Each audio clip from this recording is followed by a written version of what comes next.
Love infinite में आपका बहुत बहुत स्वागत है। तो कैसे हैं आप सब? बहुत अच्छे होंगे। अवेकन भी अगर हो चुकी हैं कह रही हूँ क्योंकि डिवाइन फेमिनाइन है। अगर डिवाइन फेमिनाइन फीमेल बॉडी में है तो चुकी हैं, ठीक है, और मेल बॉडी में है तो आप सबको, आपने मेरा ये वीडियो देखा ही होगा, 20 sign of divine feminine awakening. आप किसी भी बॉडी में हो सकते हैं, मेल फीमेल। तो अगर आप डिवाइन फेमिनाइन एनर्जी में हैं तो आप अगर फुली अवेकन हो चुके हैं, अगर मैंने जो 20 साइंस का वीडियो बनाया है वो आपको रेजोनेट किया है, मैक्सिमम 15-16 पॉइंट्स आपको में रेजोनेट करते हैं और आप, हाँ ठीक है, आपको लगता है कि आप अवेकन हो चुके हैं, तो अवेकन होने के बाद एक अलग तरीका का कुछ पर्सनालिटी बन जाती है। आप ठीक है, पीसफुल हैं, कामनेस में हैं, हम्बल हो चुके हैं, आपने अपने आप को फॉरगिव किया है, प्लस दूसरों को भी और अपने डीएम को भी फॉरगिव किया है। ये मैं आगे बताऊंगी कि डीएम एंड डीएफ क्या सिर्फ ट्विन फ्लेम एनर्जी में होते हैं, वो मैं बाद में बताऊंगी। जर्नी में होते हैं, ये मैं बाद में बताऊंगी। तो मैं ये बता रही हूँ कि अवेयरनेस एंड अवेकनिंग के बाद अब आपके अंदर क्या चेंज आ रहे हैं।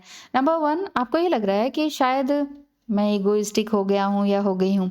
क्यों? क्योंकि आपका एक नया तरीका का जन्म हुआ है, रिबर्थ हो गया है, ठीक है। तो आपके अंदर एक इस तरह की भावना आ रही होगी कि मुझे सब पता है, मैं अवेकन हो गई हूँ, देखो बाकी सबको तो पता ही नहीं है, मेरी सोसाइटी में किसी को कुछ पता ही नहीं है, देखो मुझे सब कुछ पता है। यहाँ से क्या हो जाता है, एक स्पिरिचुअल ईगो का जन्म हो जाता है।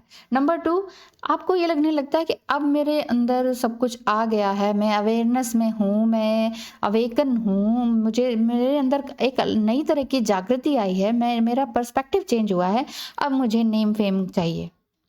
नेम और फेम के लिए आप कुछ भी करने के लिए तैयार हो जाती हैं। एक नए तरीके का कंपटीशन, मान लीजिए आपने कोई नया काम शुरू किया है, रेकी का किया है, टैरो का किया है, कुछ भी हीलिंग वर्क शुरू किया है, स्पिरिचुअल वर्क, पूजा पाठ किया है, तो आपको ये लगने लगेगा कि मैं सबसे बेस्ट हूँ। अब मेरी फील्ड में जो है मैं उनके साथ कंपटीशन करूंगी। अगर आपके अंदर ये भाव आ रहा है तो ये भी गलत है। ईगो भी गलत है, स्पिरिचुअल ईगो कहलाता है, जो कि वो भी गलत है।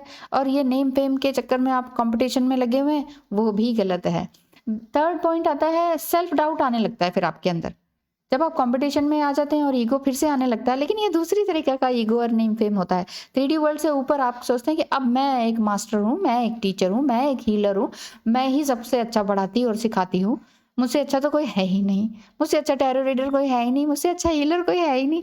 अगर आपके अंदर ये भावना आ रही है तो कहीं ना कहीं ईश्वर आपको थोड़ी बहुत सजा देता है। जब सजा मिलती है तो क्या होता है, सेल्फ डाउट आने लगता है और हेट्रेड होने लगती है अपने आप से। क्या यार, मेरे से इतना भी नहीं होता, क्या मैं इस लायक नहीं हूँ, क्या मैं वाकई हीलर हूँ, क्या मैं वाकई कुछ अच्छा काम कर रही हूँ, क्या मैं वाकई एक लीडर हूँ।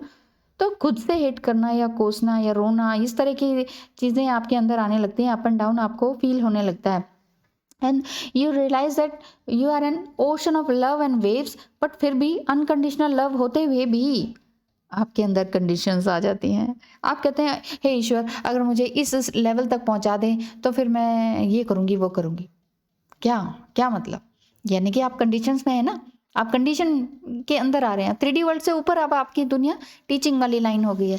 अब आप सबको ठीक है हील करने लगे हैं, ज्ञान देने लगे हैं, आपके अंदर ज़्यादा समझ हो गई है औरों से। तो इसका मतलब ये नहीं है कि आप किसी और नए कंपटीशन में उतर जाएं। अगर आप फिर से भी किसी कंपटीशन में उतर रहे, वैसे ही 3D वर्ल्ड में इतना कंपटीशन है, उसी कंपटीशन से तो आप अब लड़ झगड़ के आगे आगे पहुंचे हैं।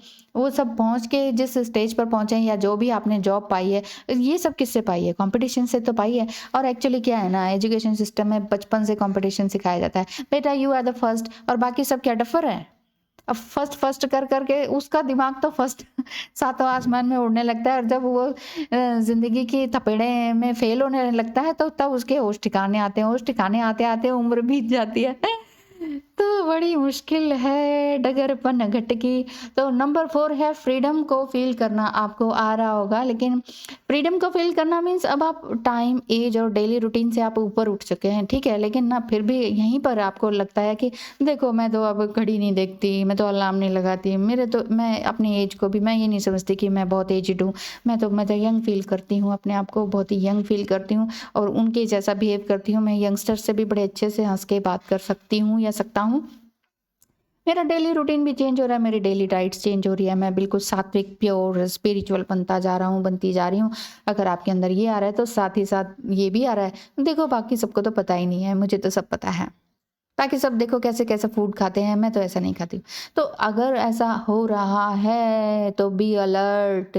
यहाँ ध्यान देने की बात है कि आपके अंदर दोबारा ईगो आ रहा है, दोबारा नेम फेम की लालसा बढ़ रही है, दोबारा आप सेल्फ डाउट में आ रहे हैं, दोबारा आप फ्रीडम को चाहते चाहते फिर से बंधन में बंधते जा रहे हैं, दोबारा आप अनकंडीशनल लव करने की सोचते सोचते कि शायद डीएम मुझे अनकंडीशनल लव देंगे, और वहाँ जाते जाते आप फिर से आपने सोचा कि हाँ मैं तो अनकंडीशनल लव देने लगी हूँ, अब तो मैं चाहती नहीं हूँ, अब तो मैं ही वही बन गई हूँ, मैं ही प्यार बन गई हूँ। लेकिन प्यार के साथ साथ आपके अंदर कंडीशंस आ रही हैं। कंडीशंस मत लगाइए, बहुत मुश्किल है, बहुत मुश्किल है इंसान का इंसान बनना। तो कोई बात नहीं, नामुमकिन तो नहीं है ना, बनते जाइए, चेंज होते जाइए। डीएफ की अवेकनिंग का एक्सपीरियंस किसी तपस्या से कम नहीं है, क्योंकि मैं यही बताने जा रही हूँ कि ये एक तपस्या से कम नहीं है। अवेकनिंग का मतलब ये नहीं है कि आपने वार्डरोब जो मेरा पहले 25,000 का था, अब मैंने वार्डरोब का सेटिंग और उसके अंदर का सामान अब 2 लाख का कर दिया है।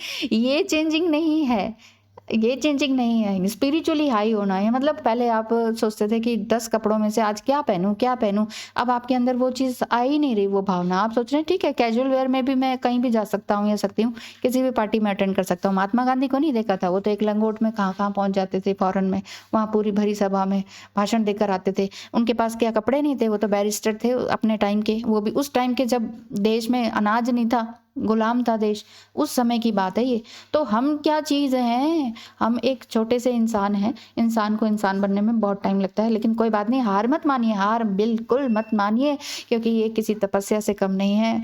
अब आप big bright and bold picture को देखने लगे हैं, और देखना भी चाहिए। अगर नहीं देख रहे हैं तो अपने से ऊपर देखिए, अपने ऊपर से देखिए, पर्सपेक्टिव को ऊपर से देखिए। ऐसे समझिए कि आप हॉट एयर बलून में हैं और आप नीचे देख रहे हैं। तो नीचे देखते वक्त ये मत सोचिए हाँ नीचे वाले लोगों को तो कुछ पता ही नहीं है, देखो मैं तो कितना ऊपर आ गया।